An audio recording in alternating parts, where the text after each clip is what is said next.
Olá, meu amigo, minha amiga, seja muito bem-vindo a mais uma editorial. Hoje com uma sinfonia diferente, no lugar que eu realmente gosto de estar, no meio do mato, tá? Eu sou meio que bicho do mato, eu gosto disso aqui. E aí eu vou até compartilhar com vocês, olha só o lugar que eu tô, tá? Aqui eu tô na divisa de Minas Gerais com Goiás, tá? No Rio Paranaíba. E aqui a gente vem pra cá pra colocar a cabeça no lugar. E a gente às vezes fica contemplando a beleza da natureza, a beleza que a vida nos traz e como que a gente acredita que, sabe, a gente assiste atônito a pessoas envolvidas em guerra, a tragédias como essa que está acontecendo em Israel. A gente vê coisas absurdas acontecendo com o nosso país, absurdos advindos dos setores políticos, do próprio judiciário, a gente fica muito assustado com tudo isso. Mas, enfim, né, não pode parar. A minha intenção, eu confesso para vocês, hoje era poder fazer uma live para compartilhar esse lugar tão bonito que a gente tá quase o pôr do sol já, ó. Não sei se vocês conseguem ver, que coisa mais linda, tá? Já tá se pondo o sol e eu gravando aqui os editoriais para vocês, tá bom? Mas vamos lá, vamos começar, que eu sei que isso aqui é a notícia. A gente começa trazendo informação sobre a tragédia que acontece em Israel. E essa matéria é da Globo, do G1. O número de mortos passa de 1.000 após bombardeios do Hamas e retaliação de Israel. Na verdade, o que Israel está fazendo, acho que vai ficar um pouco de reflexo para vocês aqui.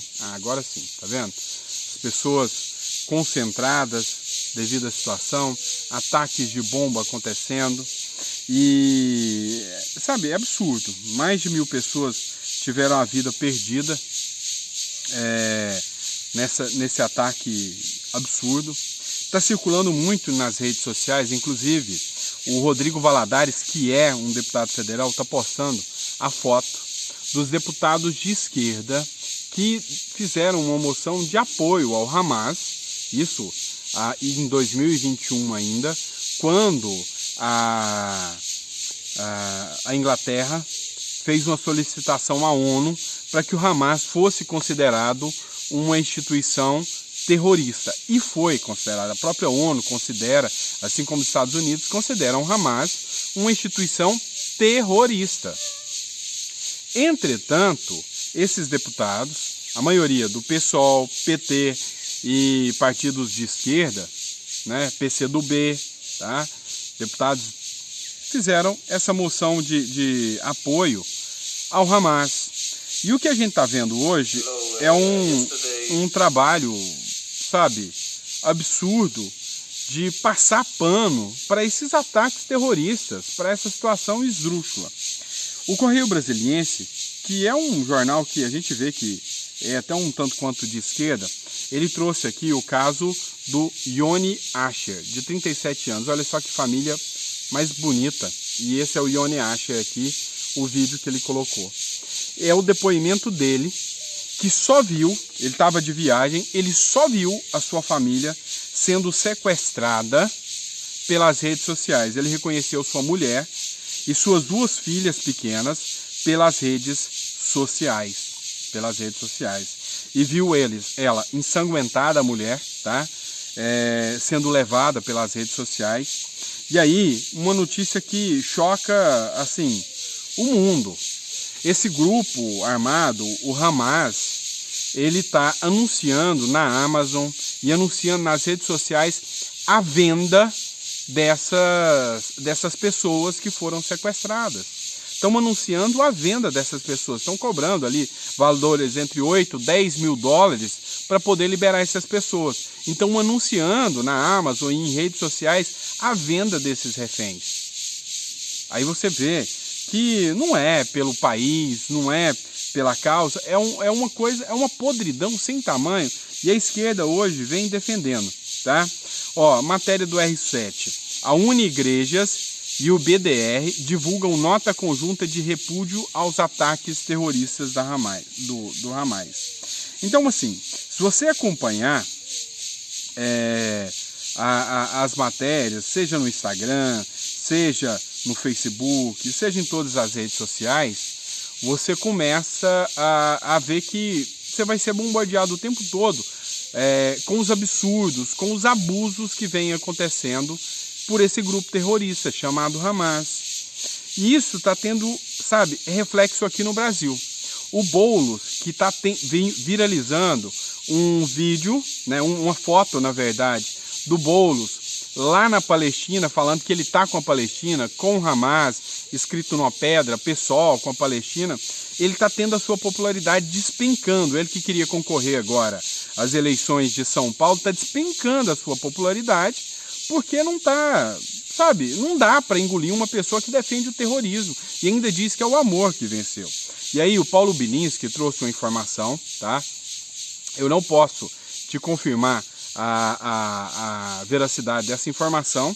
É o Paulo Bilinski, que é deputado federal, que posta, mas ele coloca o seguinte: médico abandona pré-campanha por Boulos apoiar a Palestina. Ou seja, era um médico que estava participando já da pré-campanha da candidatura para prefeito do Boulos, e ele achou tão absurdo o Boulos fazer uma nota, a Luciana Genro, que é a líder do PSOL hoje, fazer a nota de defesa ao Hamas, que ele agiu por bem e achou por bem abandonar a campanha do Boulos e deixar o Boulos de lado. E aí, uma nota do Correio Brasiliense também, tá? Esse caso aqui é de um brasileiro que estava lá.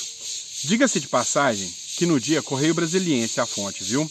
No dia que foi preparado, era um dia de feriado em Israel. Era um dia onde as famílias estavam em casa. Era um dia onde tinha uma festa, uma rave.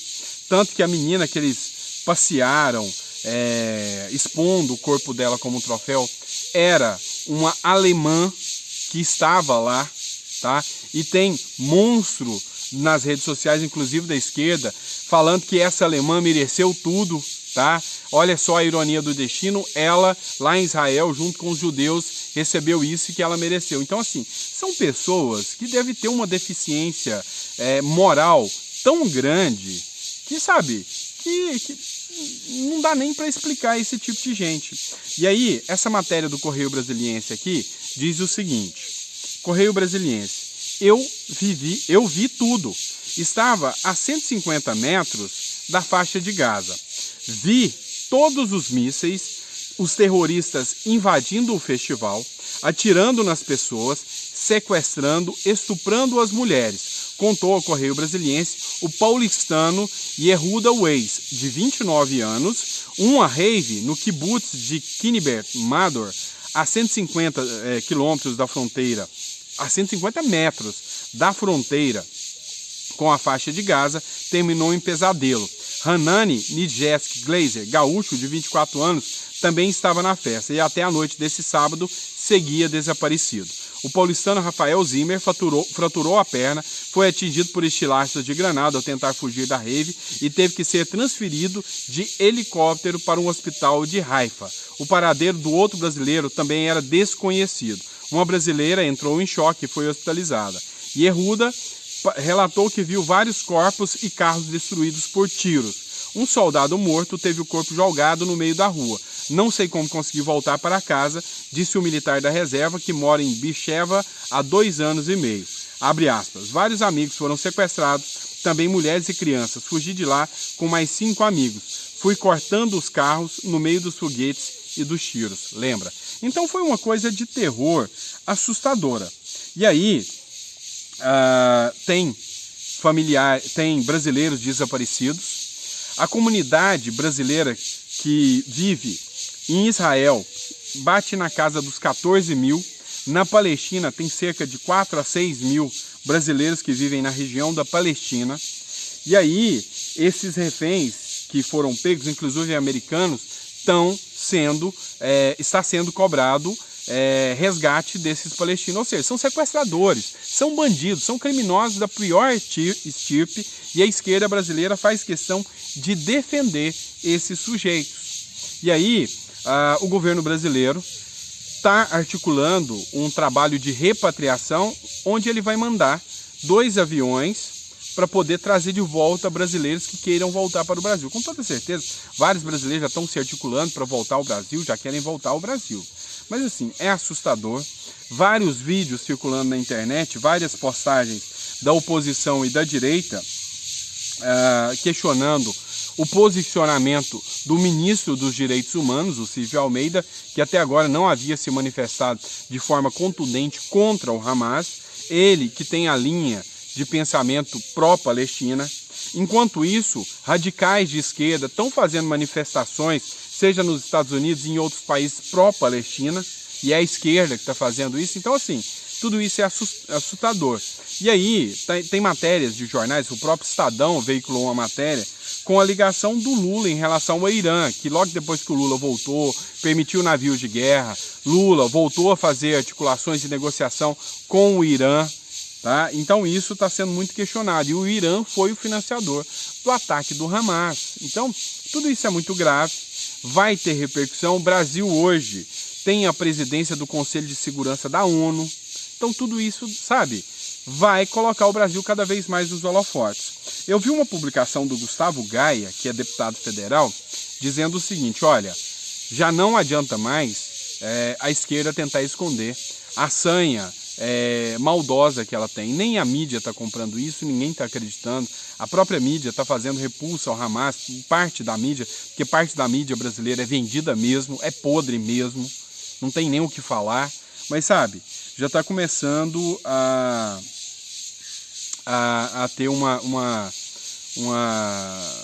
situação tão escancarada do posicionamento da esquerda que já não está nem tendo como esconder.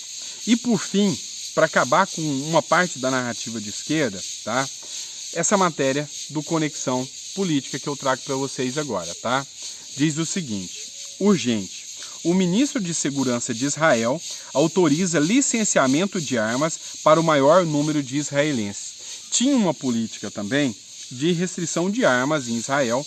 Lembrando que o Benjamin Netanyahu, que é considerado de direita, ele ficou mais de um ano fora do poder. E aí o pessoal que assumiu também fez uma política de desarmamento do cidadão.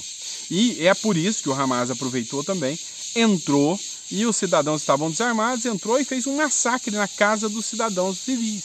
E agora foi feito, depois que a guerra estourou, uma liberação total de armas, do licenciamento de armas para o maior número de israelenses o possível. Então, ou seja, lá agora vai liberar geral arma. A gente passa por momentos de terror aqui no Brasil, tá? Aqui nós não temos o Hamas, mas temos o crime organizado. E eu vejo que o brasileiro está em risco com essa política da esquerda de retirar a arma do cidadão, o direito de defesa. Isso não aumenta a criminalidade de forma alguma, tá? O cidadão armado, a gente viu o resultado durante a gestão Bolsonaro, não, sabe, o Oineg, o jornalista da Band, ele fez uma análise muito interessante, onde ele falou o seguinte: o Dino critica hipocritamente as armas que o Bolsonaro liberou pela violência, inclusive aqui na Bahia. E ele cita: por que em São Paulo teve uma redução drástica da violência, enquanto que na Bahia teve um aumento? Ou seja, armas de Bolsonaro, mais o governo tucano, que era do Dória ainda, depois passou, foi repassado, reduziu a violência.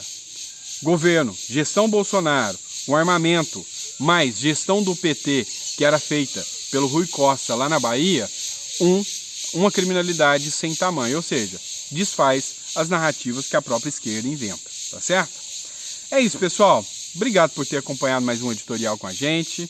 É sempre bom estar aqui com vocês. Como eu disse, meu intuito era fazer uma live. Não fiz, porque a internet na roça não ajuda, né? Aqui na divisa de Goiás com Minas Gerais, a internet não é das melhores para a gente fazer uma live. Mas logo, logo, garanto para vocês que a gente vai estar voltando aí a fazer lives com vocês, tá bom? Abraço, pessoal. Um beijo no coração e espero que o canto das cigarras não tenha atrapalhado o vídeo, mas a gente continua aqui trazendo mais conteúdo para vocês, tá bom?